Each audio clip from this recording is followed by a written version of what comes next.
I am a better performer because of the fact that I played all these different instruments. I can find similarities with the techniques that can transfer over from one instrument to another. So, for example, yesterday when I was playing drum kit, I talked about a Julie Spencer technique where instead of moving your arm like a tenor player, where you'd keep it so that you're playing the same angle of the drum, for mallets, you can actually rotate and do a flick where you are playing like this. And if you do that on drum kit, it makes it so that your arm's not having to move as much when you're doing a very fast back and forth between the hi-hat and the ride.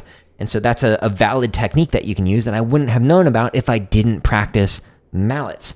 So there's a lot of like really beneficial things that you can learn with it. Here's another example of this. So with 4 mallets, Lee Howard Stevens talks about how when you're doing chord changes and whatnot, that you should strike so that when you move, you immediately go to the next position and you hover over it so you can get a perfectly vertical downstroke while working on this.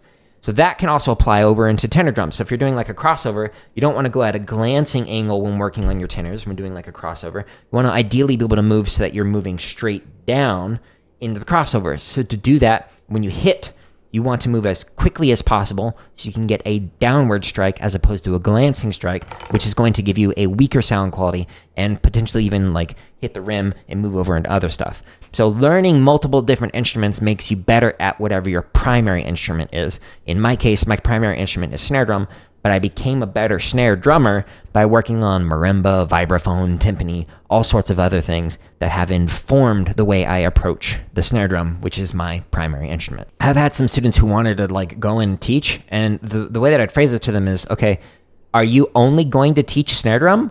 Or do you think you're ever going to get in front of the tenor line or the front ensemble? Or do you not want to ever become the caption head? Do you only want to be the snare tech the entire time?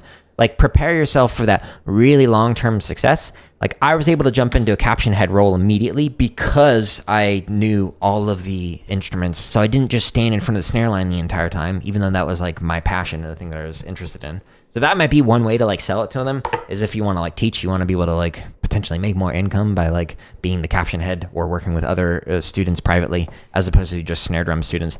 But another way is just like framing it as like you become a better snare drummer by learning other instruments.